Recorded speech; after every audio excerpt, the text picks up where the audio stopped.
Tema kita malam ini tentang kecewa. Kecewa itu adalah rasa tidak senang disebabkan tidak sesuai harapan. Jadi 4 penting, 4 poin. Yang pertama rasa, yang kedua tidak menyenangkan, yang ketiga disebabkan, yang keempat tidak sesuai harapan. Kita jelaskan satu persatu. Yang pertama tentang rasa dulu, bahwa yang namanya kecewa ini bukan benda, bukan rumah, bukan mobil, bukan tangan, bukan fisik, tapi dia adalah perasaan di dalam. Kalau sudah bercerita tentang perasaan, maka ada rasa like and dislike, suka dan tak suka, senang dan tak senang. Masuk poin yang kedua, tidak menyenangkan. Rasa bahagia, rasa senang, rasa sesuatu yang membuat hati berbunga-bunga, ini menyenangkan. Rasa terbagi 2, satu senang, satu tak senang. Yang tidak menyenangkan, putus asa, kecewa, sedih, takut. Dia masuk ke dalam cabang dari sedih. Kalau takut itu akan datang, takut mati, takut sakit, takut nganggur, takut itu takut sesuatu yang belum terjadi.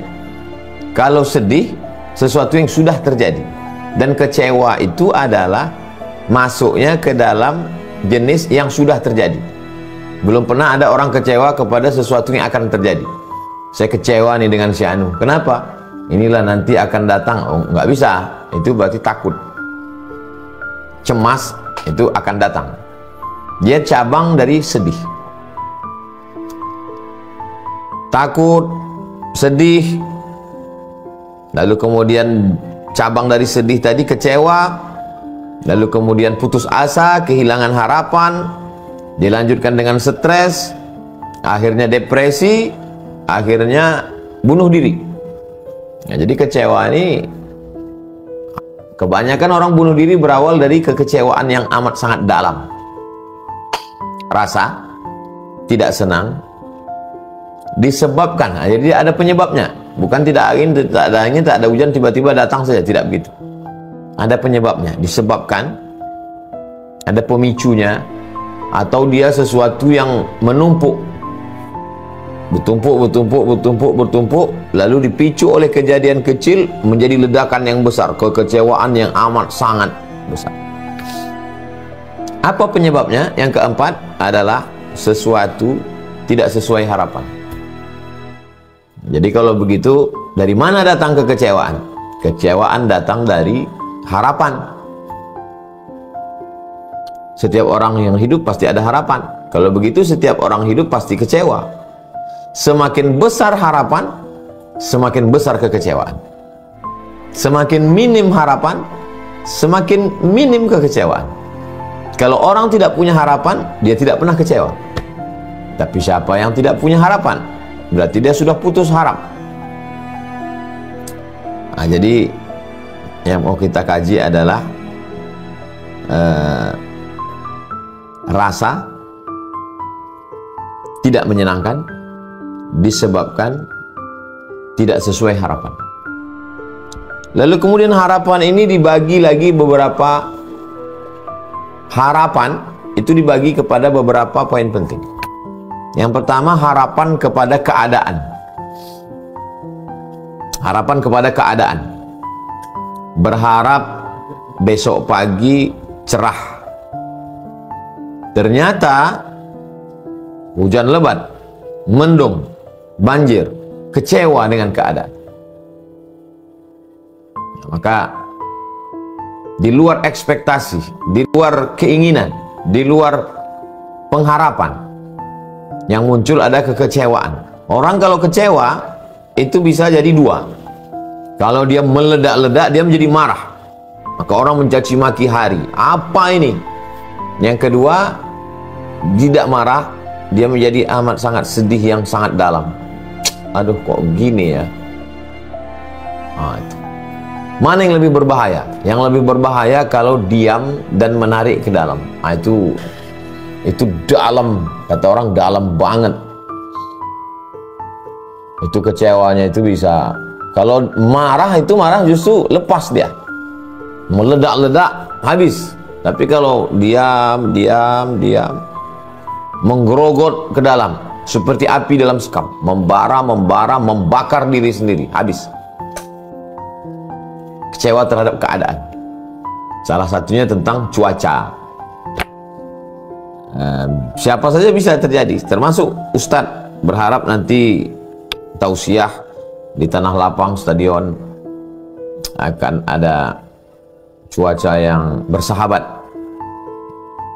Ternyata hujan lebat. Jadi kalau begitu bagaimana menghilangkannya?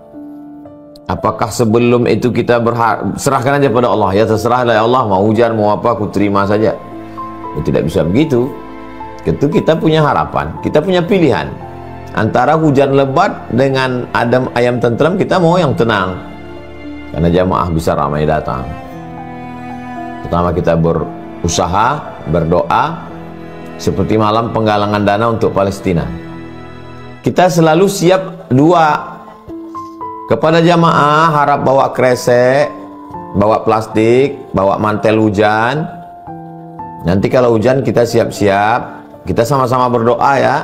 Jadi di antara mengobati kekecewaan itu adalah siap mental untuk menghadapi apapun yang datang. Mau hujan siap, mau tidak hujan tentu saja lebih siap, karena memang itu harapannya. Dan ternyata tidak hujan, ya alhamdulillah. Andai turun hujan, jamaah sudah siap. Kita sudah besarkan hati jamaah. Saudara kita di Palestina sedangkan hujan peluru aja, hujan TNT 30 ton mereka tahan. Masa kita hujan air kita nggak kuat? Nah, jadi kita udah siapkan. Mungkin beban beratnya ini semen 1 sak 50 kilo. Beda antara orang siap dengan tidak siap. Kalau kita udah kasih tahu, ini nanti ada semen 1 sak beratnya 50 kilo, dia siap. Tapi kalau dia tidak tahu, dia sangka bungkus kerupuk, rupanya bungkus semen. Walaupun beratnya sama, kesiapan mental tidak ada. Nah, jadi siap apapun yang terjadi, walaupun kita tetap punya harapan.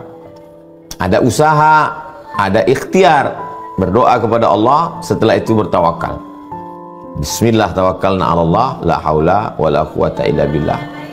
Ternyata terjadilah apa yang terjadi. Beberapa kali kita mengalami itu. Hujan lebat di Pasaman Barat, di Pontianak Al-Gadriyah. Kita menganggap ya selalu ada hikmahnya. Allah mau menunjukkan siapa yang kuat ngaji antara orang yang hanya sekedar basa-basi yang memang betul-betul ngaji. Oh, ternyata beginilah kuatnya orang Pontianak di depan Istana Al-Gadriyah. Tidak beranjak sedikit pun. Oh, ternyata beginilah waktu di Lampung, di Tanah Lapang tentara itu. Begitu juga di Pasaman Barat, tidak beranjak sedikit pun. Basah-basah semua. Dan di beberapa tempat lain yang mohon maaf kalau jamaah ingat saya terlupa.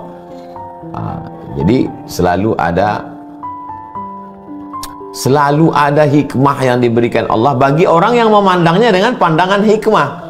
Tapi kalau pandangannya adalah pandangan kemarahan, marah itu sendiri adalah efek dari kekecewaan, dan kecewanya itu mungkin pertama kecewa sama panitia.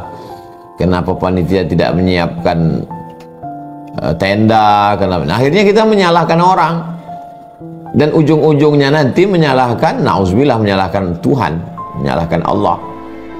Kenapa ini pengajian orang nuntut ilmu kok begini? Sementara yang konser kok jadi kemana-mana jadinya. Nah, itu. Jadi itulah maka dalam Islam ini ada namanya takdir. Antu'mina billah wa malaikatihi wa kutubihi wa rusulihi wal yawmil akhir wa bil qadari khairihi wa syarrihi. Beriman kepada Allah, malaikat, kitab, nabi, hari kiamat, dan takdir baik, takdir buruk.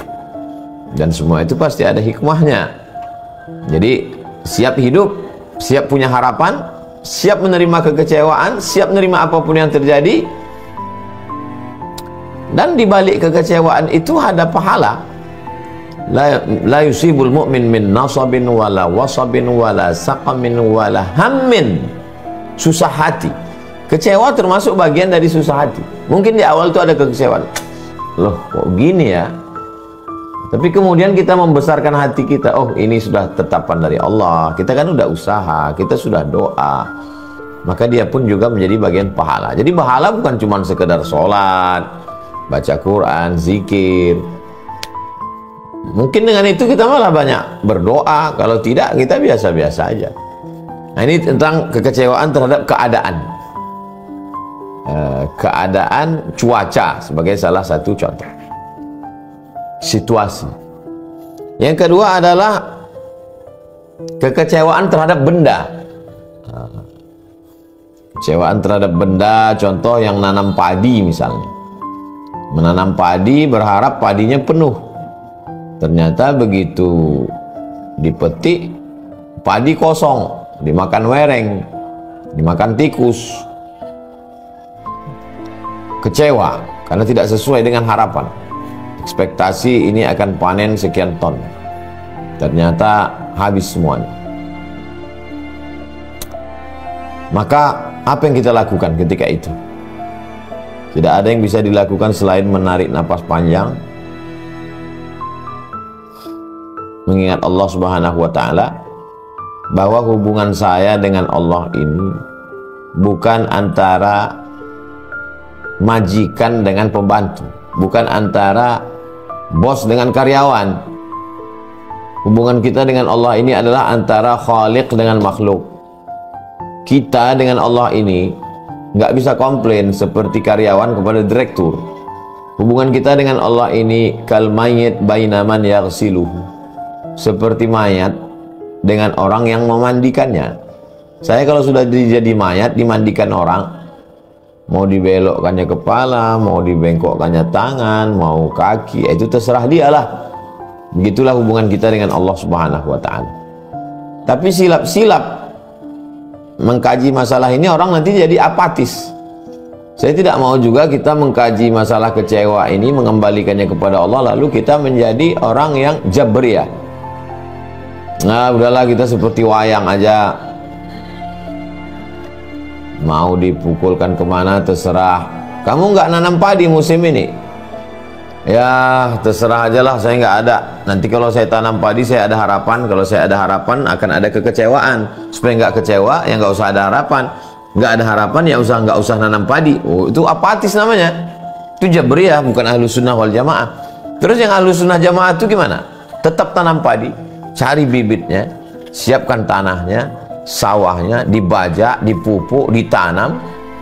Setelah itu berdoa kepada Allah Subhanahu wa Ta'ala.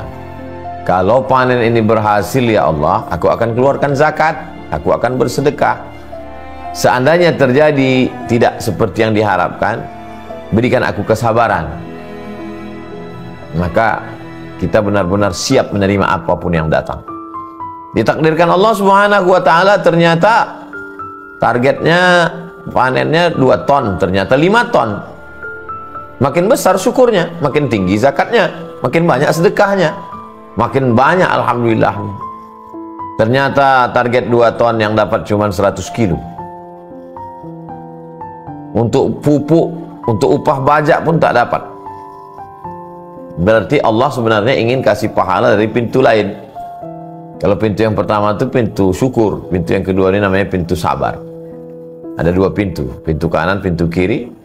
Kalau dapat banyak pintu syukur, dapat kurang pintu sabar. Makin banyak kurangnya, makin tinggi sabarnya, makin banyak pahalanya. Innama yuwaffas sabiruna ajrahum bighairi hisab. Nah, ini tentang masalah benda. Benda ini banyak sekali cabangnya. Beli motor, rencana dapat motor yang bagus, mau pulang Idul Fitri, pulang ke kampung. Ternyata second pun tak dapat. Akhirnya rental. Ternyata rental motor yang udah banyak dibolak-balik dipakai orang, di tengah jalan rusak, mati. Sampai ke rumah orang sudah sholat Idul Fitri. Itu kecewanya luar biasa itu.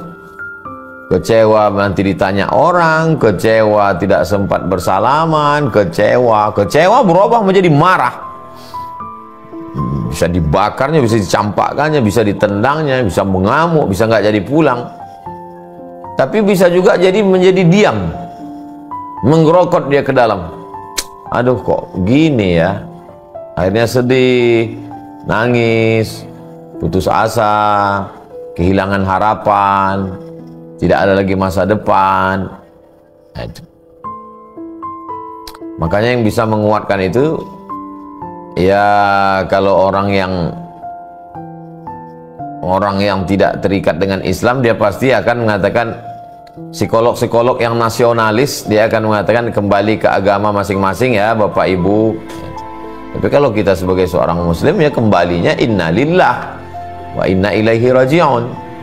Innallaha katabal maqadir. Allah sudah menuliskan takdir 50 alfasanah, 50.000 tahun qabla an yakhluqas samawati wal ard, sebelum Allah menciptakan langit dan bumi. Apa yang saya alami hari yang terjadi ini sudah ditetapkan Allah Subhanahu wa taala. Saya jalani saja. Saya kan sudah ikhtiar, saya kan sudah usaha. Terus apa bedanya dengan Jabariyah aliran sesat, Ustadz? Jabariyah itu sebelum usaha sudah berserah duluan. Kalau ahlu sunnah tidak. Ahlu sunnah itu ada al-kasbunya. Kasbu itu usaha. Udah usaha, kerja, pasang target, ternyata tidak sesuai. Ya tidak ada jalan lain kecuali ridha menerima ketetapan Allah. Itu menghilangkan kekecewaan. Selalu ditancapkan ke dalam kepala bahwa ini sudah tertulis 50.000 tahun sebelum Allah menciptakan langit dan bumi. Setiap terlintas kekecewaan, pukul dengan itu. Begitu datang dia terlintas, langsung segera pukul. Wasta'inu bis sabri, tahan, wassalah. Salat, ya makna salat, ambil wudhu, salat. Salat makna yang lain adalah zikir, ingat Allah. Salat maknanya doa. Salat memang betul-betul salat, ambil salat sunat, terserah salat sunat duha, kalau malam salat sunat tahajud, salat sunat hajat, salat sunat taubat, salat sunat mutlak, salat sunat minta supaya diberikan Allah kekuatan. Salat maknanya zikir. Subhanallah wa bihamdihi, subhanallahil azim, Allahumma shalli ala sayyidina Muhammad. Menguatkan hati. Salat dengan makna doa. Ya muqallibal qulub, engkau yang membolak-balikkan hati, kuatkan aku ya Allah, kuatkan aku ya Allah, kuatkan aku ya Allah. Kembalinya memang mesti kepada Allah Subhanahu wa taala. Setiap kali pikiran itu berkalau-kalau, kalaulah kemarin, kalaulah kemarin, kalaulah kemarin. Kalau itu adalah pintu setan masuk, kunci pertama kalau. Maka kalaunya itu dibuang. Orang yang sibuk berzikir tidak sempat dia berkalau-kalau. Subhanallah bihamdihi, subhanallahil azim, subhanallah bihamdihi, subhanallahil azim, subhanallah bihamdihi, subhanallahil azim. Atau dia istighfar, astaghfirullahalazim, astaghfirullahalazim, astaghfirullahalazim, astaghfirullahalazim, astaghfirullahalazim. Jadi kalau dia pergi ke rumah-rumah spiritual, nanti masternya akan mengatakan, pejamkan mata, kosongkan pikiran, jangan ingat apapun, hilangkan semua, konsen pada nafas, tarik nafas, tahan sejenak, hembuskan nafas dari mulut. Sebenarnya dia ingin mengalihkan konsentrasi kita yang sebelumnya kita konsen terhadap masalah kita itu. Kenapa kemarin aku investasi ini, kenapa kemarin ini, kenapa nggak dengar omong ini, kenapa nggak di sini. Itulah yang jahat di kepala itu. Makanya selalu mereka mengatakan, how you can stop your mind. Bagaimana Anda bisa menghentikan pikiran Anda? Karena yang jahat itu pikiran. Akhirnya diajak untuk mendengar gemericik air terjun, mendengar suara kicau burung, memperhatikan hembusan napas, tarik, hembus. Sebenarnya kita sedang diajak untuk out the box, keluar dari kotak. Ini ibarat kita di dalam kotak, ada gas bocor di situ. Jadi si master ingin mengajak keluar dari ruangan gas bocor ini, pindah ke ruang lain. Dengan cara memperhatikan napas, dengan cara menyebut nama-nama tertentu. Kalau di dalam Islam, kita disuruh baca Quran. Ketika kita baca Quran, kita fresh, karena kita udah keluar dari situ. Bismillahirrahmanirrahim. Yasin wal Qur'anil Hakim innaka laminal mursalin ala siratim mustaqim. Ini udah stop ini. Makanya baca Quran itu dengan suara. Bingung saya Pak Ustadz, kata Habib ini banyak sholawat.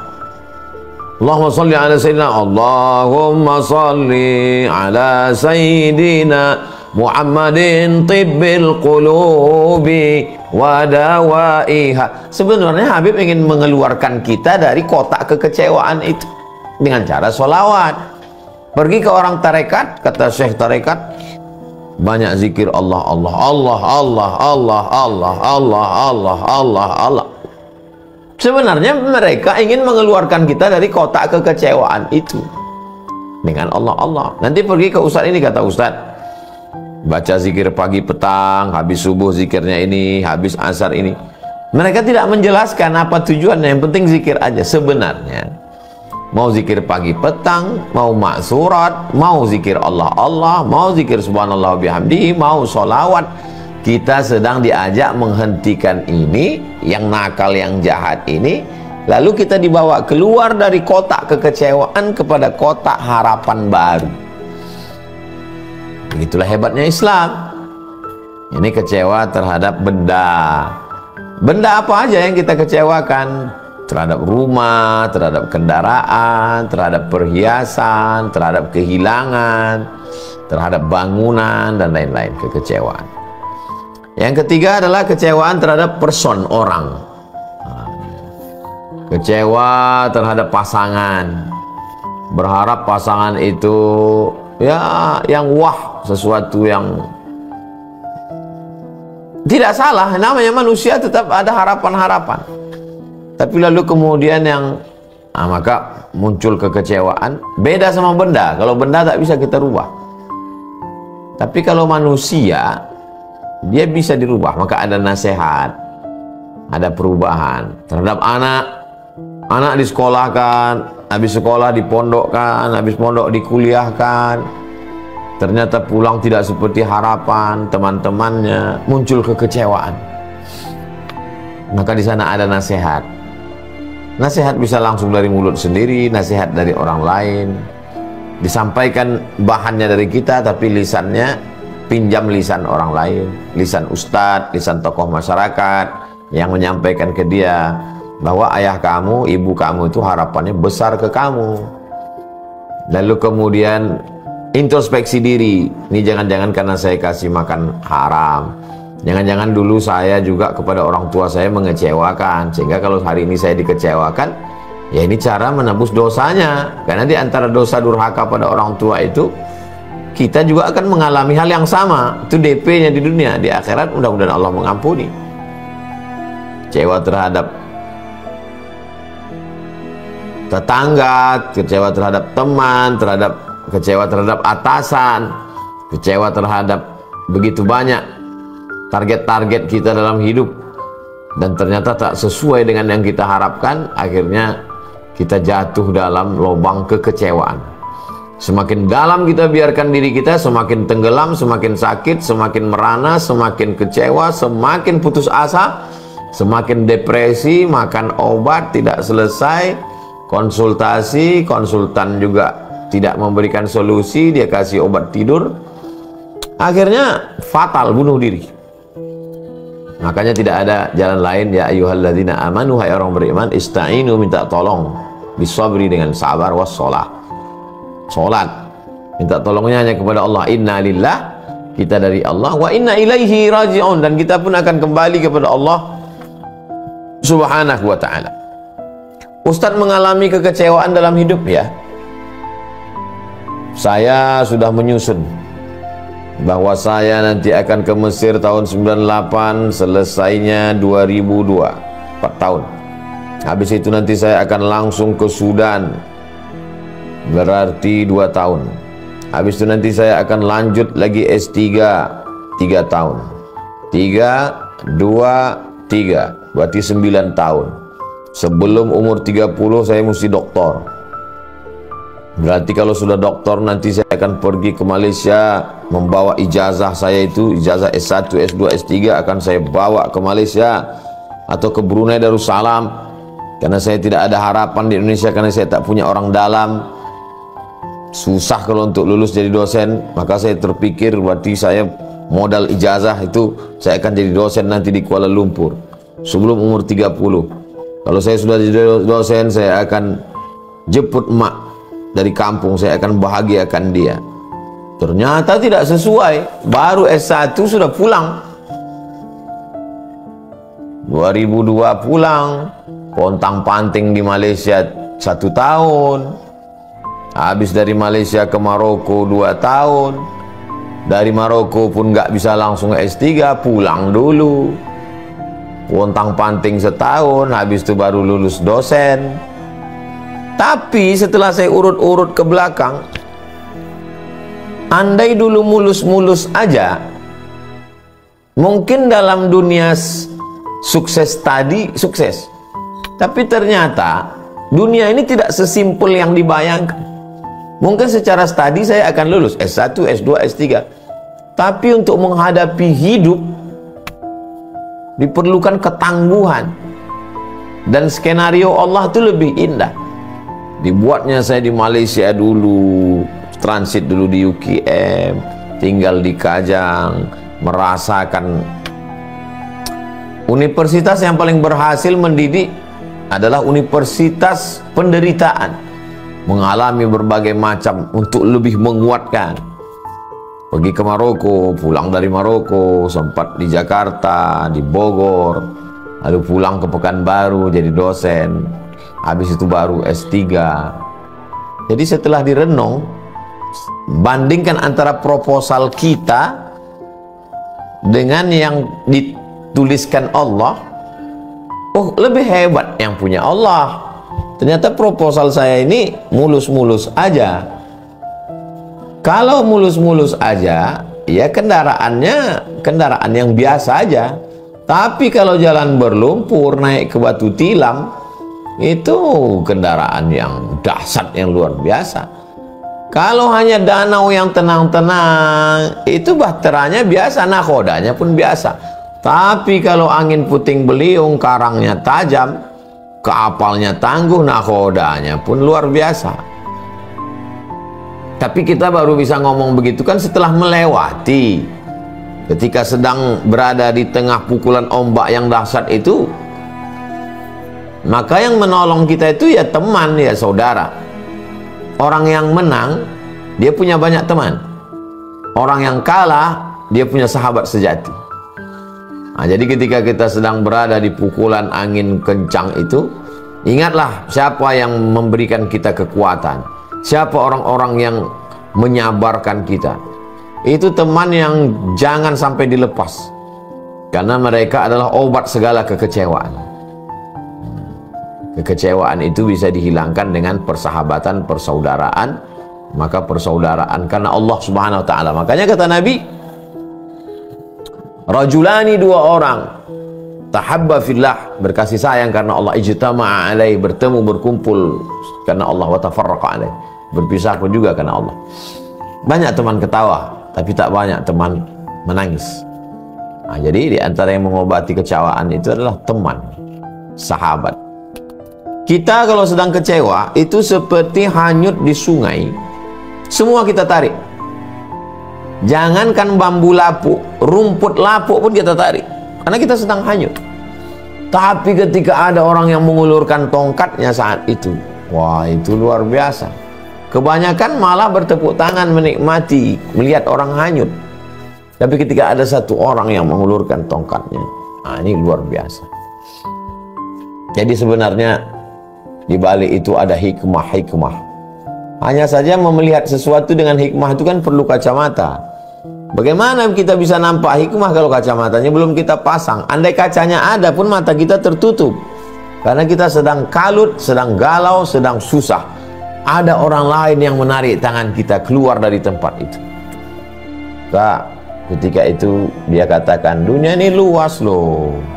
Apa yang kau alami ini belum ada apa-apanya dibandingkan dengan Nabi Ayub alaihissalam. dengan Nabi Nuh alaihissalam. Makanya orang selalu senang mendengar ceramah. Kami kalau dengar tausiah itu Ustaz, rasanya kok dada ini lapang gitu ya. Karena Ustadz biasanya bercerita tentang kesedihan, bercerita tentang musibah, bercerita tentang kematian, cerita tentang makna syukur, cerita tentang satu sisi kita sedang dikeluarkan. Kalau dalam keadaan kecewa di rumah, buka handphone, lihat update orang kok ya makin kecewa, lihat postingan orang makin dalam, nonton TV juga, maka tidak ada jalan lain kecuali ambil wudhu, berbisiklah ke tanah supaya malaikat-malaikat di langit memintakan rahmat kepada Allah Subhanahu wa taala. Karena tak ada lagi tempat mengadu di bumi. Lalu kemudian setelah itu kalau ada kawan sahabat yang menolong, maka itu teman sejati. Menyibukkan diri dengan berzikir. Orang yang sibuk berzikir sampai lupa berdoa, maka Allah berikan dia afdal mimma sa'ala sa'ilun. Allah berikan dia lebih baik daripada yang diminta oleh orang yang meminta. Puncak dari kekecewaan adalah kecewa kepada Allah Subhanahu wa taala. Na'udzubillah. Hilang-hilang timbul Tuhan itu dalam pikiran. Nah, maka disitulah diperlukan kekuatan yang luar biasa. Jangan sampai ikut bisikan setan. Segera mandi taubat, segera ambil wudhu, segera gelar sajadah, segera sholat sunat taubat. Kalau pagi duha, kalau malam tahajud, baca Al-Quran, berzikir, afdhalu zikri la ilaha illallah, minta kekuatan kepada Allah Subhanahu wa ta'ala. Maka dia ibarat kopi yang sedang diaduk. Kita biarkan sejenak, dia hening, lalu kemudian turun, ampas-ampasnya turun, dia akan bening kembali. Makanya ada orang yang mengatakan biarlah waktu yang akan menjawab. Itu betul, karena tak bisa kita paksakan. Kita paksa hari ini harus bening, harus jernih, nggak bisa. Ibarat menggali sumur bor yang baru, yang pertama itu mungkin butek, yang kedua mungkin bau, tapi nanti sehari, 2 hari, 3 hari dia akan bening dan jernih. Sofaul qalb, hati yang tulus, hati yang benih, hati yang jernih, hati yang bening. Allah berjanji, walladzina jahadu fina, orang-orang yang bermujahadah melawan semuanya itu fina, untuk datang ke tempat kami, lanahdiyannahum subulana, kami akan menunjukkan. Dan memang ustadz itu diberikan Allah kekecewaan. Kenapa? Karena orang kecewa akan ngadu ke ustadz. Gimana kalau ustadz tidak pernah kecewa? Dia nggak tahu rasanya kecewa, apa obat kecewa, bagaimana menghilangkan kekecewaan. Allah membuat saya pernah kecewa kepada keadaan, kecewa kepada benda, kecewa kepada orang. Supaya apa? Karena saya tempat mengadu orang. Ketika orang mengadu, yang kau rasakan itu belum apa-apanya dibanding kecewa aku dulu. Nah, jadi selalu ada hikmah yang diberikan Allah. Sudah berakhirkah kecewaan itu? Belum tentu. Hidup kita masih panjang. Makanya jangan menulis biografi orang hidup, karena belum tentu husnul khatimah. Makanya yang paling bagus diteliti itu orang yang sudah mati, meninggal dunia. Buya Hamka, Buya Muhammad Nasir, Buya Haji Ahmad Dahlan, Hadratus Syekh Muhammad Hashim Ash'ari. Itu memang sudah lolos dia dari kekecewaan-kekecewaan. Kalau kita, apalagi Ustadz ngomong, itu ujiannya langsung cash and carry. Bicara jangan pernah kecewa, langsung aja Allah berikan. Dan saya pengalaman pribadi, saya tak boleh mengecewakan orang. Kalau sampai saya kecewakan orang,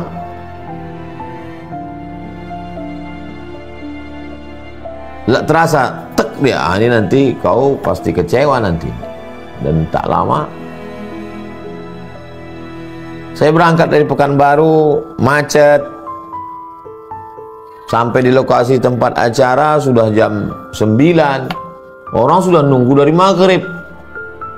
Berarti orang sudah duduk di tanah lapang 2 jam.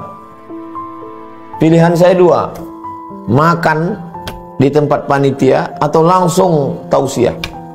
Bagi saya makan bisa ditunda, saya bisa nahan makan. Orang banyak nih kasihan. Menurut saya langsung tausiah. Tapi rupanya ada orang yang kecewa. Orang yang sudah menggorengkan burung puyuh. Kami susah-susah menangkapkan puyuh, Pak Ustadz. Sudah menggulaikan. Mampir dulu Pak Ustadz. Aduh, saya nggak bisa. Nah, itu dalam hati. Oh, berarti kau udah mengecewakan. Nanti kau pun akan kecewa. Betul, pulang sampai ke rumah. Ustadz, tadi waktu nyuci mobil, kaca depan tuh rupanya retak.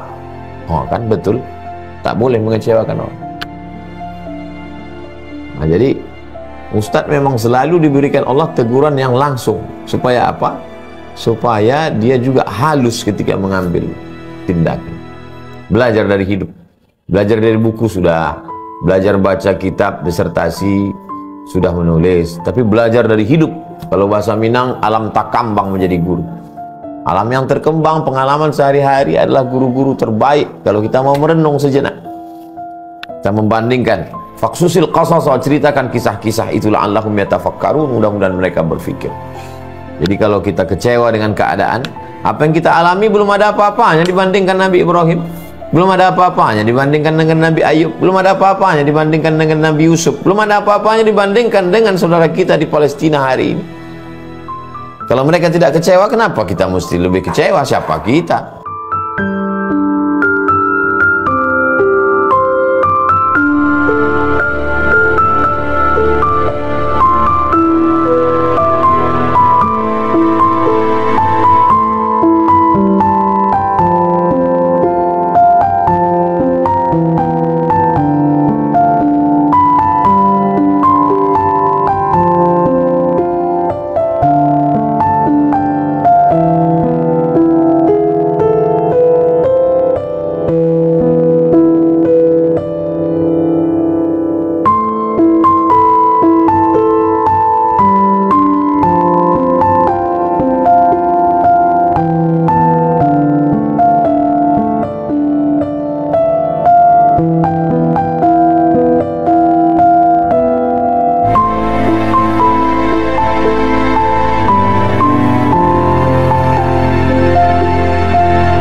wabarakatuh.